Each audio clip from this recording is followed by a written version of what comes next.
This week, the Kansas City Chiefs, who are 10-3, travel to take on a team that only has one win.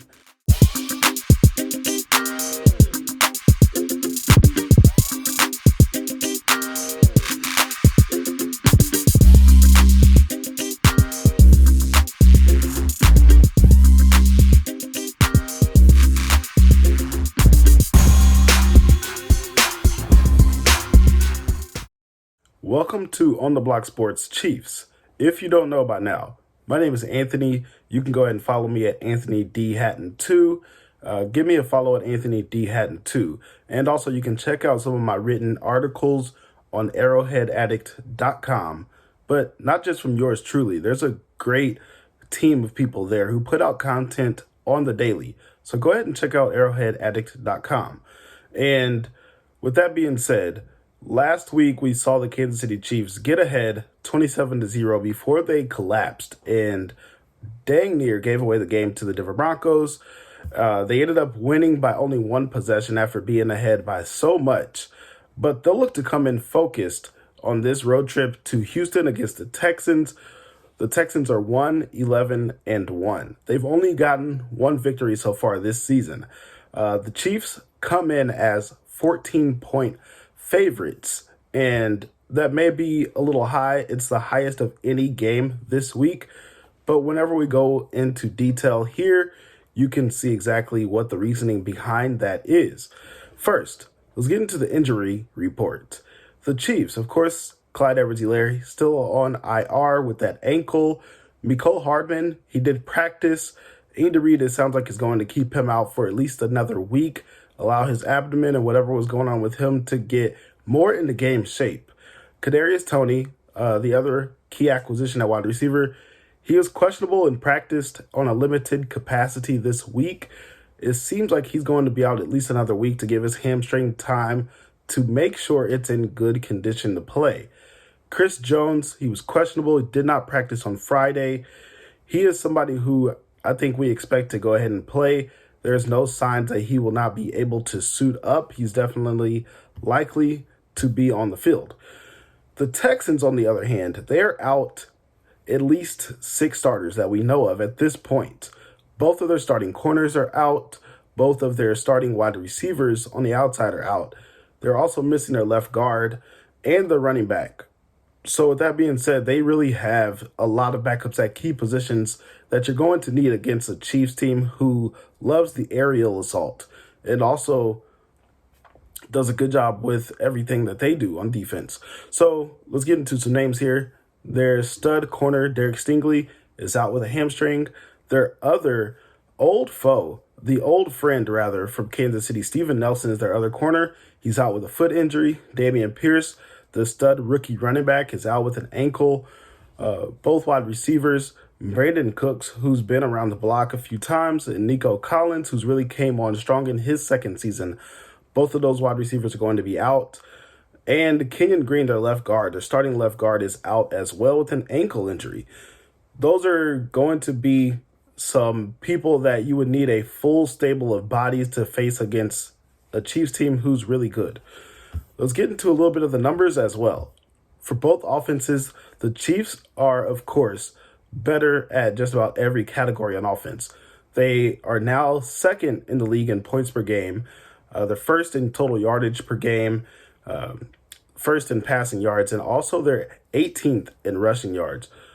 The Houston Texans, they rank, if they're not in the last place at any offensive category, they are definitely in the bottom 5, which is not good. So the Chiefs have the edge, definitely. I feel like the Chiefs, what they should do is just keep doing what they've been doing.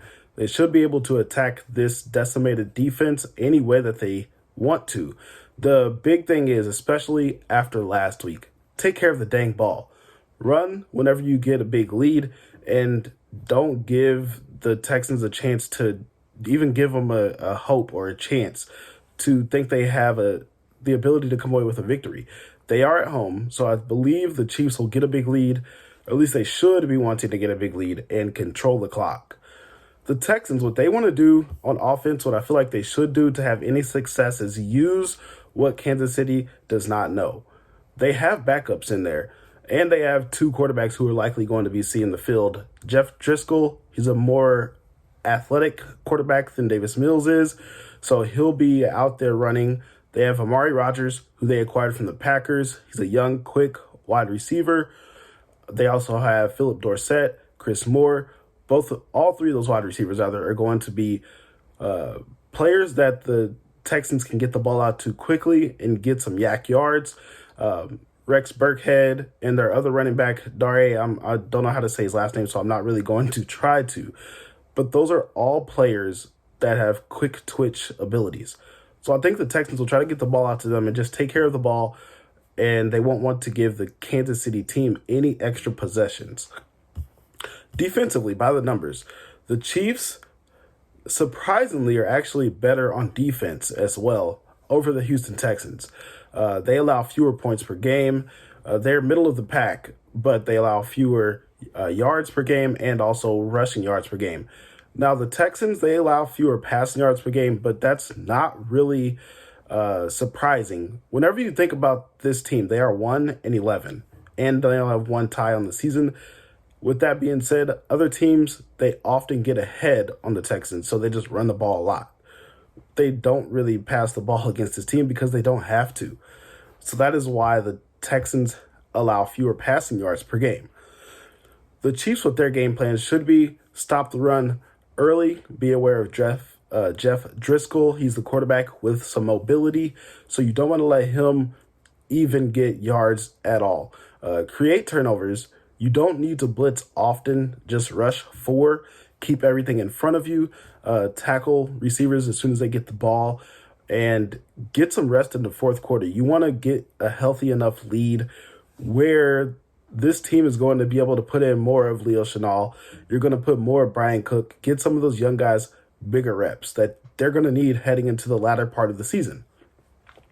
For the Texans, unfortunately, I don't have any answer for you guys on defense. I would say just hope Kansas City did not get off the plane. Maybe they have some jet lag.